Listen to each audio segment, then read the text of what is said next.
तो दोस्तों आज मैं एक्सप्लेन करूंगी एक डिफरेंट स्टोरी वाली फिल्म को जिसका नाम है अ क्वाइट प्लेस, जो 2018 में रिलीज हुई थी। और इस मूवी के एक्टर्स ने क्या कमाल की एक्टिंग की है। तो चलते हैं स्टोरी की तरफ। कहानी की शुरुआत होती है 2020 से, जब हमारी पृथ्वी में मानव जाति तकरीबन खत्म हो चुकी है। और इसका कारण है हमारे पृथ्वी पर कुछ क्रिएचर्स का हमला।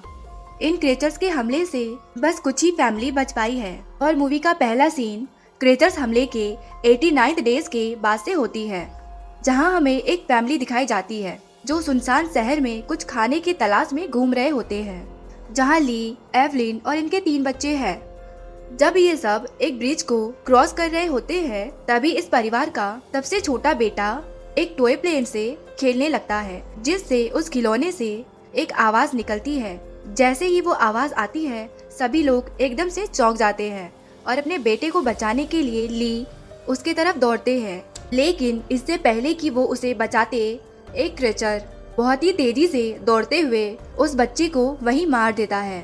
इसके बाद कहानी शिफ्ट होती है 1 साल आगे, जहां इस फैमिली ने इस शांत दुनिया में रहना सीख लिया था। ली, जो कि एक इंजीनियर है, उसने घर के चारों तरफ नजर रखने के लिए कैमरास लगाए हुए थे। साथ ही उन क्रिएचर्स पर रिसर्च भी कर रहे थे ताकि उनके कमजोरी के बारे में पता लगा सके। लेकिन ली को अब तक सिर्फ ये पता चला है कि ये क्रिएचर्स देख नहीं सकते, लेकिन इनके कान बहुत तेज हैं। ये किसी भी छोटी आवाज को भी सुन सकते हैं। और इनके इलाके में कम से कम 3 क्रिएचर्स हैं। ली हर रोज रेडियो से एसओ सिग्नल भी भेजता है, लेकिन अभी तक उसे कोई रिस्पॉन्स नहीं मिला। अगले सीन में मार्कर एक ट्रक में बैठा हुआ था। ली उसके पास आता है और उसे घर भेज देता है। और हमें पता चलता है कि एवलिन प्रेग्नेंट है और अपने चौथे बच्चे को जन्म देने वाली है। अब क्योंकि ये बच्चा पैदा होने पर बहुत आवाज करेगा, इसलिए बच्चे के लिए बेसमेंट में एक साउंड प्रूफ रूम बना रहे हैं। और बच्चे के लिए एवलिन ने एक साउंड प्रूफ बॉक्स भी तैयार किया है और उस बच्चे को ज्यादातर समय बॉक्स में ही बिताना पड़ेगा। ली एक साइलो पर जाकर बैठ जाता है और शाम होते ही उस पर आग लगा देता है।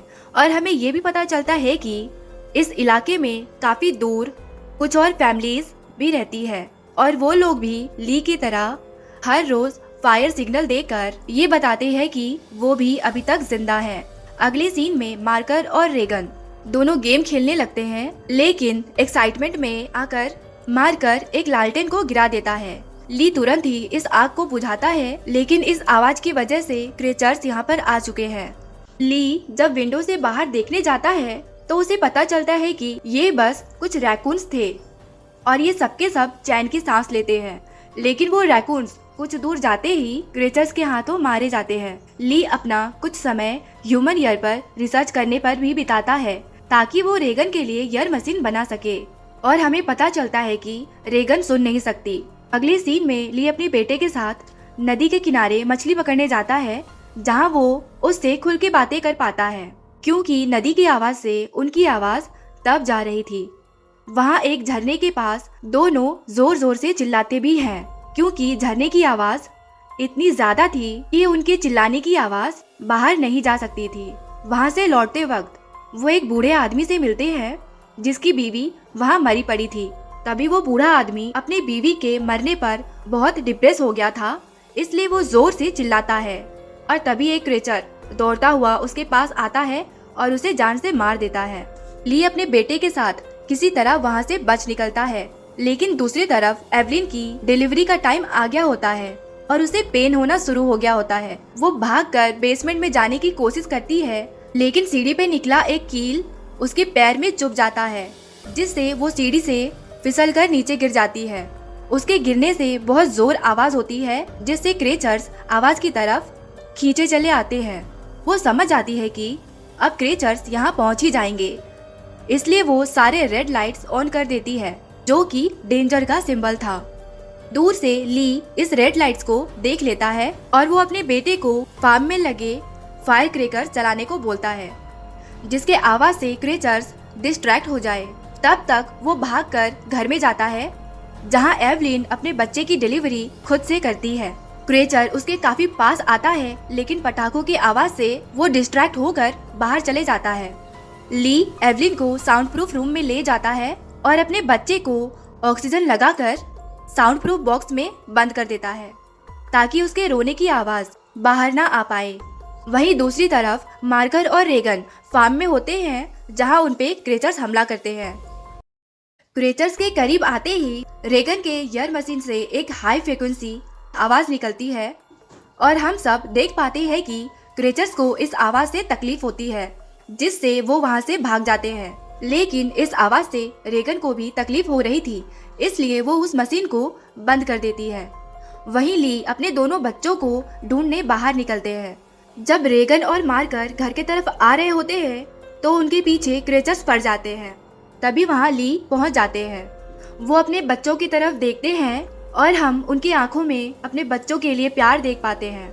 वो अपनी बेटी को रोते हुए अपना प्यार जाहिर करते हैं और रेगन बहुत दुखी हो जाती है। ली रोते हुए जोर से चिल्लाता है, जिससे वो क्रेचर्स उन्हें जान से मार देता है और बच्चे भागकर घर में घुस जाते हैं।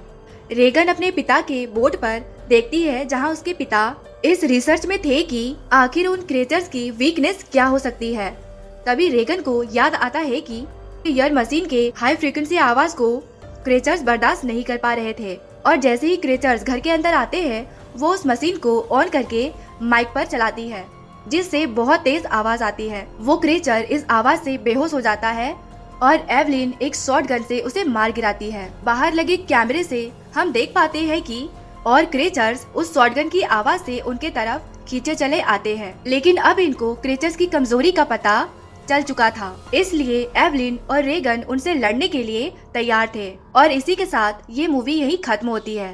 पर्सनली मुझे ये मूवी बहुत ही बेहतरीन लगी थी और एक्टर्स ने भी क्या कमाल की एक्टिंग की है। तो दोस्तों, ये थी क्वाइट प्लेस मूवी की फुल रिव्यू और मुझे उम्मीद है कि आप सभी को ये वीडियो पसंद आई होगी। अगर वीडियो पसंद आई हो तो आपके सामने एक बड़ा सा रेड बटन है। हाँ, है।